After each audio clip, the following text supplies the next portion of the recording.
Um, Absolutely unforgettable.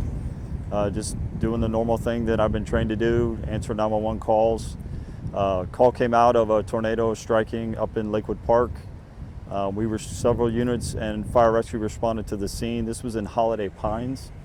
So we were already up in the area. We assessed the situation. People were without power. There were trees down, homes that were damaged.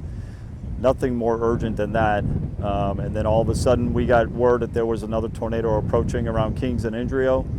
And it moved very fast. We had little time to react. And where I happened to be was what's called the feeder route. And I looked down the feeder route and that tornado was coming. I could see it. It was just something I've never seen before. You hear about it, you read about it, but just to actually experience was quite traumatic. It was almost an out-of-body experience, honestly. What do you do in that moment? You see this tornado coming at you while you're on duty. Where do you go? What do you do? It just kind of kicked in. You know, we're trained to be first responders, and I pretty much told everybody we got to vacate the area. There was some vehicle traffic on the roadway that were responding to Holiday Pines, the previous tornado. They had received some phone calls and they wanted to check on their loved ones, and I was pretty much closing down the road to tell everybody we need to go. There's another one coming, to the point where I actually pointed down the street and said, look over there, there's the tornado, and we got to go. Do you recall how many tornadoes you witnessed or, at least heard of happening in the county at that time? I think there were 3 that I was aware of, and then at one point while we were dealing with that, someone said that they saw another one starting to spawn up, about in the same area, Kings and Indrio, and then that faded out. So it was pretty unpredictable situation that it can go from literally some water on the streets to a couple of tree limbs down to total devastation.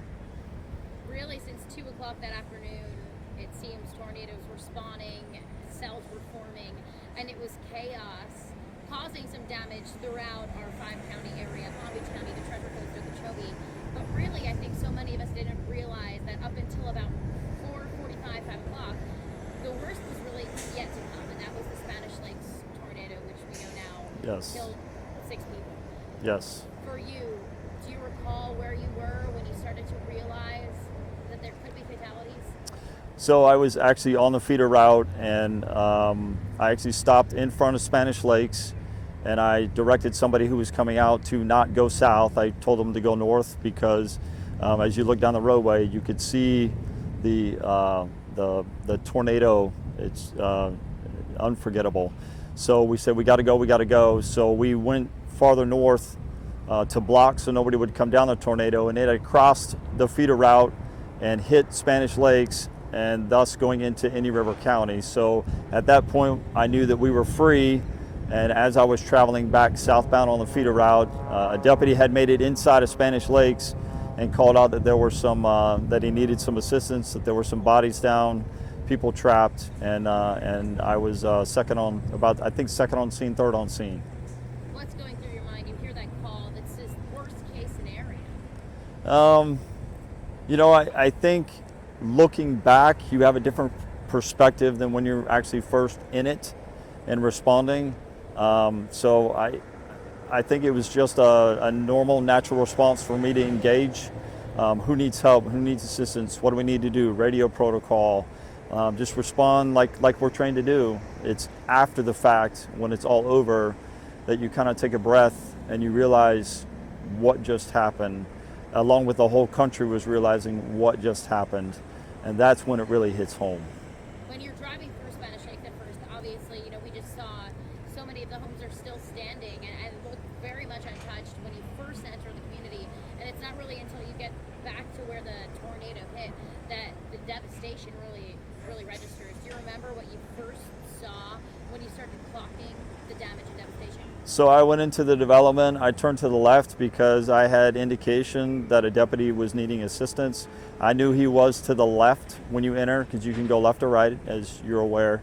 I went to the left, and I saw tree limbs down. I saw the roadway was wet. You couldn't pass on left and right on the roadway. You had to navigate through debris. People were outside walking around.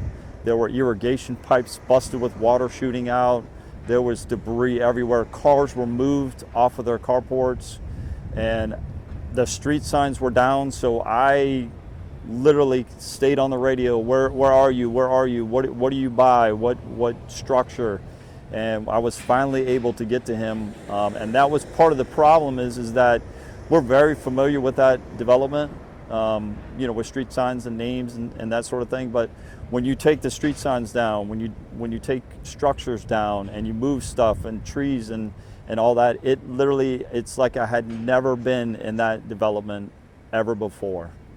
Was there a point where we know that so many of the roads were blocked, as you mentioned too. Did you actually have to physically get out of your car at some point and just hoof it? So I did. I got out and I just ran, where are you, where are you?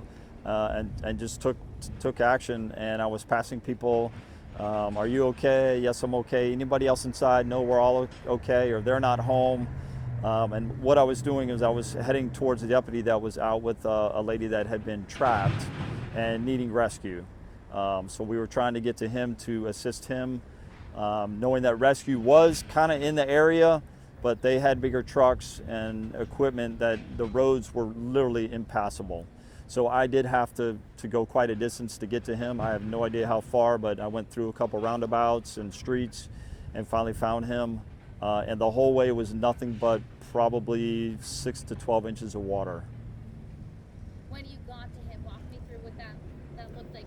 Could you hear her calling for help? Did you see her at all? I did not get with him. There was another deputy that made it to him.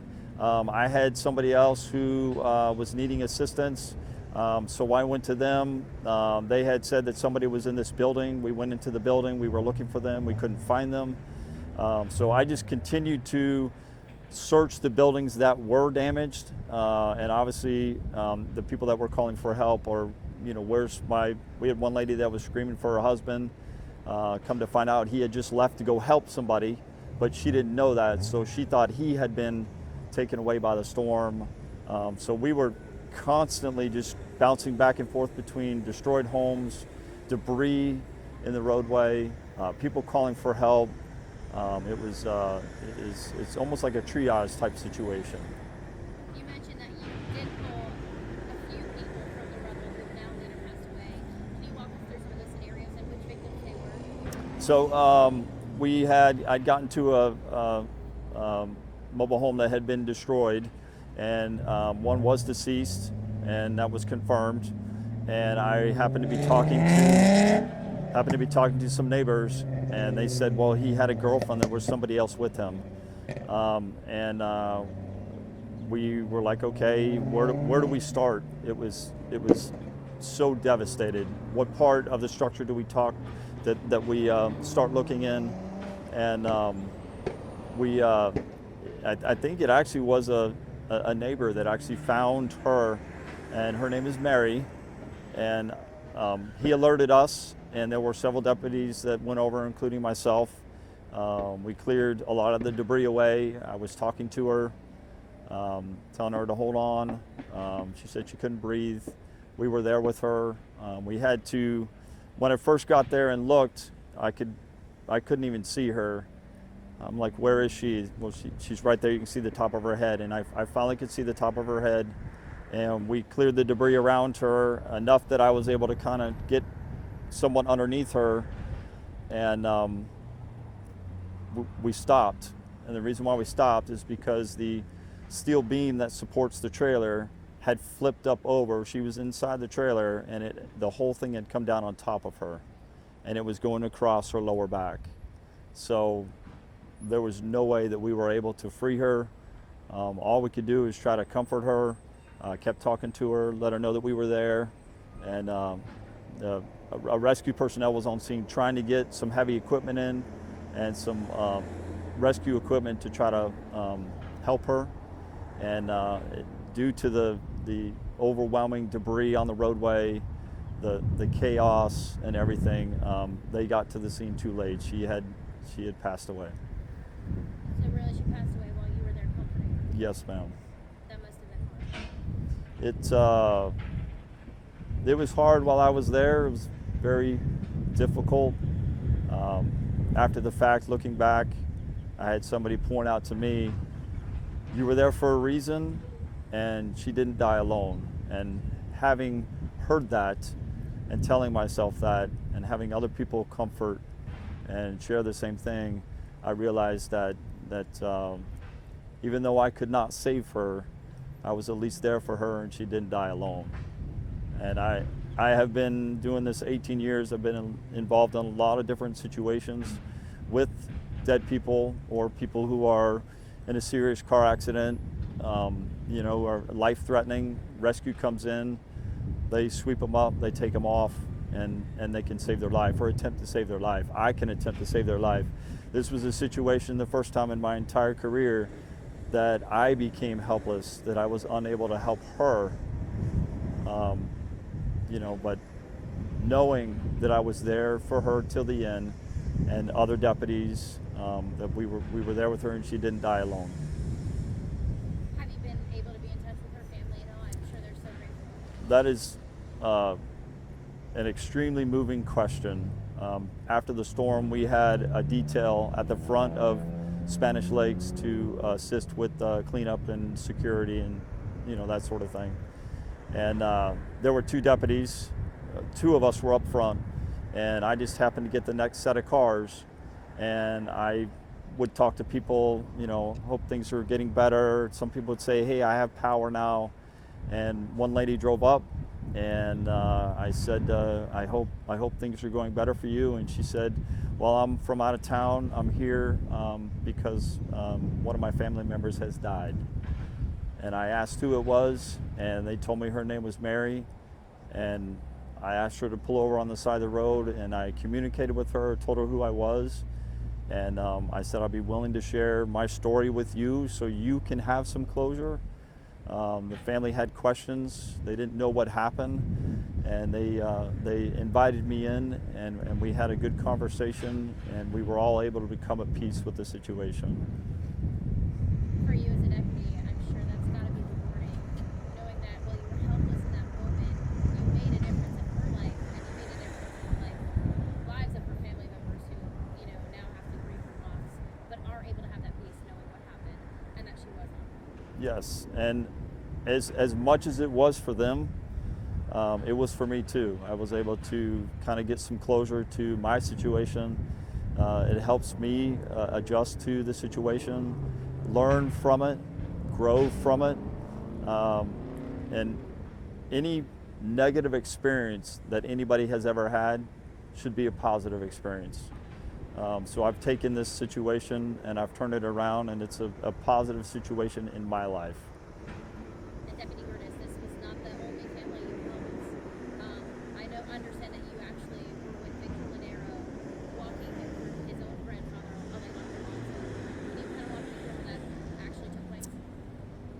It's amazing how all this is just coming back full circle. I was tending to Mary by her side, and a gentleman had walked across the canal. There's a canal that runs right next to where this was. That was his only way into the property, and he came across and he said, I'm sorry to bother you, sorry to bother you. I was on the phone with my grandfather, and I just heard a boom, and I'm trying to get to him, and I was like, absolutely, come on, come over. So he came over, and he disappeared into the darkness. I continued with Mary. Shortly thereafter, when I went back to the cul-de-sac where all these trailers used to be, he was standing there, and he was holding a dog that a dog had gotten injured that wasn't even his. I started talking to him, and I said, did your grandfather have somebody with him tonight? And he said yes. Her name was Mary, and I just couldn't believe it that I was with Mary, saw him come across, and I said, well, I can take you to your grandfather. And so I walked him over, and he positively identified his grandfather, and was able to say a little prayer. and it's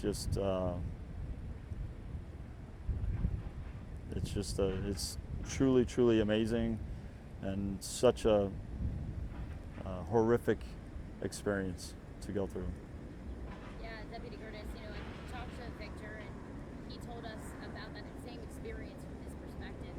One of the things that he mentioned to us was how grateful he was to have found you, not only because he was able to get that closure, because your kindness in that moment helped ease that pain as much as possible. Hearing him say that, how does that feel?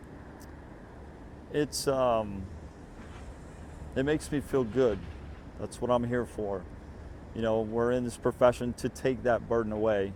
We're here to see somebody's loved one in a traumatic event the moment before they die. That's my job. That's my job to take that burden. Your job, as a family member, is to remember the good times, the wonderful moments. So for me to be able to take some of that pain away from him and absorb some of that so he can have some closure and he can move on with his life, that's my job. And it makes me very humble and thankful that I was able to be a part of that situation with him. What's so tragic is that those are only 2 of 6 people that died in Spanish Lakes because of this tornado. As this is all unfolding, are you seeing other search and rescue efforts happening all around you, other people trapped? Yes. So inside, as I told you, I came in and went to the left. That little area over there, there's a couple roads and cul-de-sacs. I never left that area. It was so traumatic and needing response, and obviously dealing with the deaths.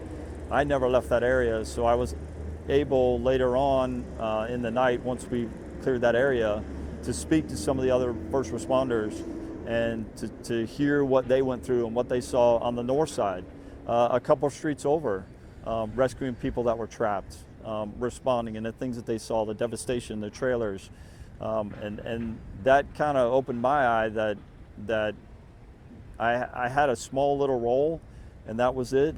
And everybody that was there that day did a great job, and they helped comfort other people just like I did to Victor. The almost even more startling thing about this is that this was before the hurricane even made it ashore, and the tornadoes happened very late, in the evening. Yes. This was around, I believe, like 5 o'clock, maybe later, that it happened. Yes. And then nightfall was just a few hours away. Yes. I imagine that must have been frustrating, because that must have hindered search and rescue efforts, knowing that an approaching storm is still coming and nightfall is quickly approaching. Yes. So we were told, hey, listen, these are just tornadoes. There could be another one. There could be some sheets of rain coming down, some feeder bands from the hurricane. The hurricane's going to be approaching. The wind's going to be picking up. Be aware of what's going on. There's structures that are unstable. So if you hear another tornado approaching, try to get to some type of structure that's going to protect you. I had a couple residents just in disbelief about everything, and I said, don't lose your guard. This is just a tornado. We still have a hurricane approaching. And thankfully it wasn't the impact that the tornadoes gave, because they would have just been extremely more devastating. So I have such respect for Mother Nature. 100%. Looking at the Spanish Lakes community, especially the area that you were in, now that we've driven through it and seen it for ourselves, you almost don't really have a place to go, right? Especially with so much debris around, that if another tornado were to come, if the hurricane was stronger than we expected it to be, Right. I imagine that could have been catastrophic. Was there a moment for you that you thought about the fact that your own safety was in jeopardy, but just kept going anyway? No, it was push 100%. I mean, if you think about it, somebody responding to buildings that have been destroyed by a tornado, you have electrical lines, you have water lines, you have debris, you have nails, you have, it's a deadly situation, and I didn't think about that. It's just, I got to get in, I got to do what I need to do, and if another tornado is coming or something presents itself, I need to act accordingly and adjust as need be. It's just instinctive, I guess, in law enforcement. I think for you as law enforcement, all of you are so good and so trained to emotionally detach in that moment. You have to. Otherwise, I don't think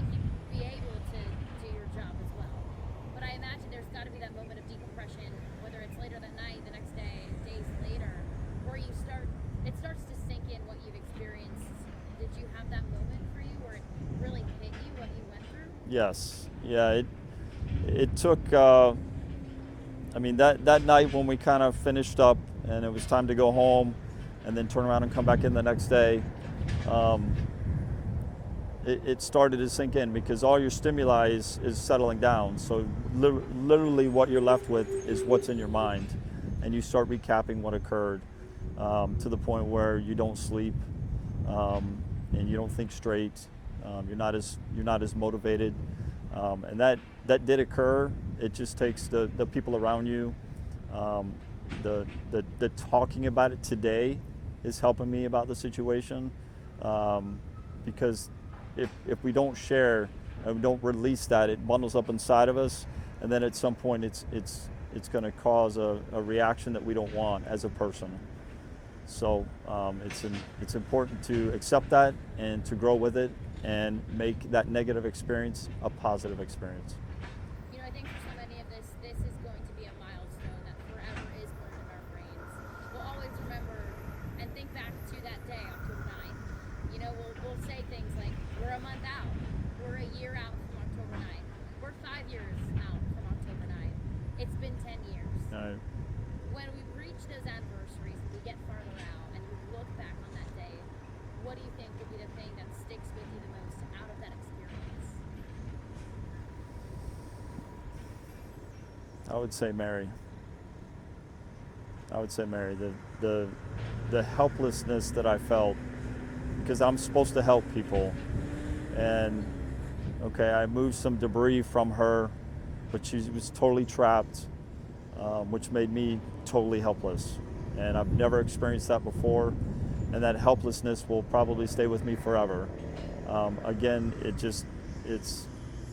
I have to keep telling myself that I comforted her, I spoke to her, I moved the hair out of her eyes so the rain, wouldn't drip down in her eyes. I covered her face up, to protect her from the rain while we were still trying to get her out. It's the things I did to comfort her, make her feel good as she passed. I can't imagine what that was like. I can't sit here and pretend to know what that would have been like, and it affects me just hearing you say it. But I so appreciate what you did for her, because I know if that were me or that was my loved one, that would give me so much comfort. So I hope that you know that was, while physically you may have been helpless, for her emotionally, for her family emotionally, you did so much to help. Thank you. That made all the difference. Thank you. Is there anything else to add that we haven't asked you about? So when I was on the feeder route, and everybody's been through a rainstorm, been through weather, lightning, what have you, and when I turned and looked at the tornado and realizing how close I was to it, that it was crossing the road, I could feel the wind circling around my body, and it's something I've never felt before. And just the sound was just eerie. It was just eerie. It wasn't really a freight train, but it was kind of in the distance.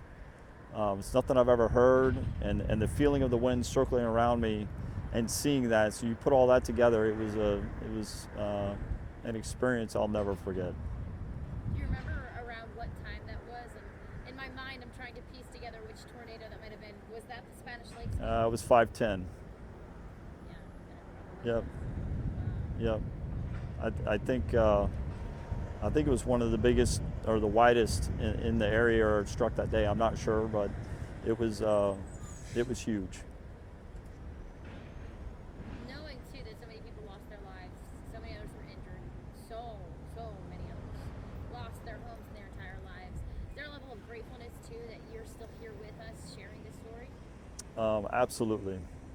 Absolutely. I think it's important to share traumatic events that occur in life, hear it from the people that are involved, so you can draw your own conclusion respectfully, and realize that life is precious and there's a lot going on that we're not aware of or that we think of. And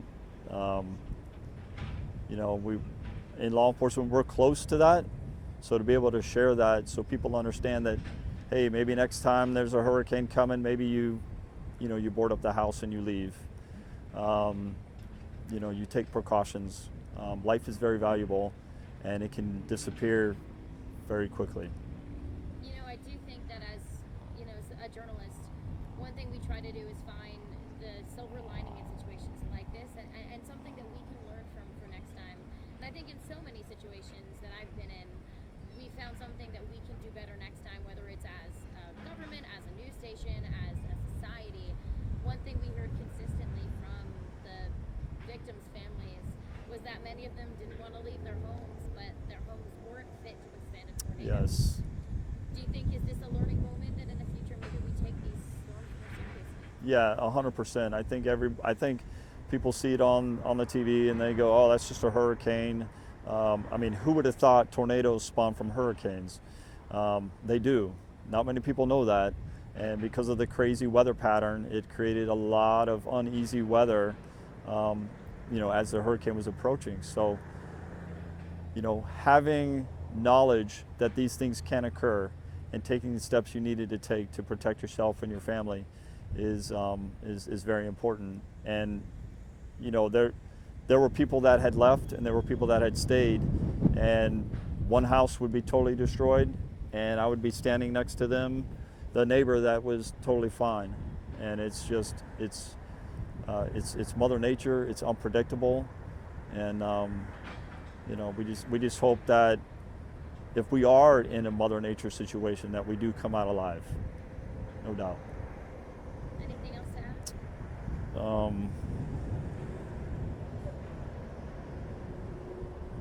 No, I think that's good. Thank you so much, Deputy Gerdes. You're welcome. I know I said it before, but I'm truly so thankful for what you provided to those families that day, and I hope you know that clearly shined through. It's so touching for me to hear, and I really appreciate you taking the time to share this with us and with our community, because I think this is going to communicate forever the impact that this has had on our community, but also the resilience of this community, the way that so many people have banded together in light of such a tragedy. So thank you for that. You're very welcome. And you said it. The coming together of the neighborhood was truly remarkable. There were neighbors helping each other. There were people trying to remove debris. There were people looking for people. It was just it's unfortunate that we have to have such a disaster to bring people together to help one another. This should be something that happens every day, and hopefully people are going to be closer to their neighbors and their loved ones, and because of the situation, and realize that life is very valuable.